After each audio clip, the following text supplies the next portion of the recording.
My husband keeps texting me. He's been dead for 5 years. Drew and I had been married for 2 years when he got in the accident. Head-on collision, drunk driver, declared dead at the scene.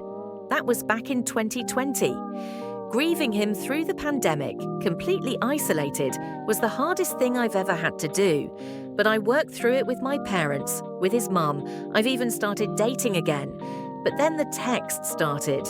I got the first one while I was on a date at some over-fancy Italian place. A text from Drew's number. It was blank, like someone had just hit the spacebar and hit send. I got the next one a few days later, in the evening, while I was curled up with a book. It just had a period. At first, I thought it was a prank, as cruel as that would be. Or maybe it was well-intentioned by an older person or someone on the spectrum. Maybe they thought the texts would make me happy. I asked around, but no one knew. I thought about going to the police, but there was nothing threatening in them, just strings of weird punctuation. Maybe it's a glitch, I thought. Maybe the system had reactivated his number by accident and was sending bits of code to me. But the texts seemed to have a pattern. They were often sent when I was on a date or getting ready for one. It seemed just enough to be more than coincidental. I tried telling myself I was being paranoid, that it was all just chance. As the anniversary of his death approached, though, the texts increased in frequency. They went from 1 or 2 a week to 1 a day. Just nonsensical punctuation every time. I was starting to get desensitized to them. The first one had made me cry. Now they just annoyed me. On the anniversary of Drew's death, though, the texts increased tenfold. I got 5 of them before noon, over 15 in the afternoon. And as the time of his death approached, 9:11 p.m., they came in faster and faster. This is way more than coincidence. Someone is fucking with me. I went to the police. They said they'd be able to trace where the texts were coming from, but they'd need some time to get in touch with the cell company. Probably just a scammer, the officer had said.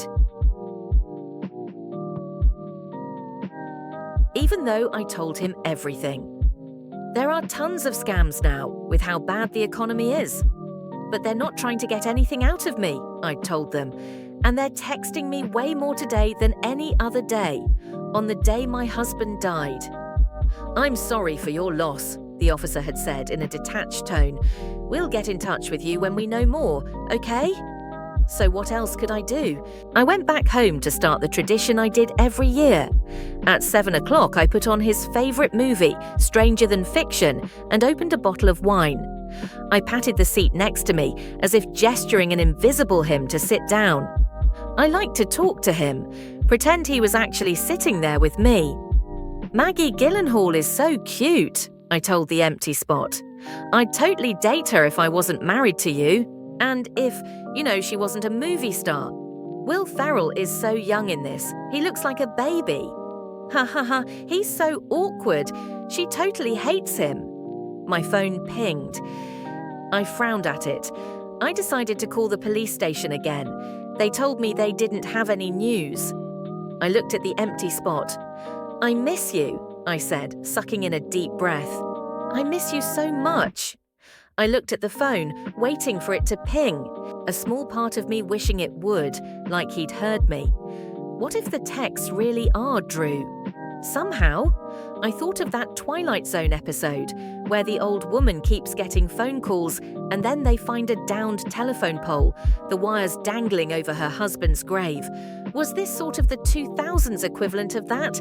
Had some spooky ghost EMF jammed the wireless cell communications?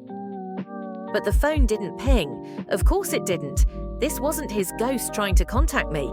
This was someone fucking with me, someone playing a sick game. The only answer I'd get was from the police.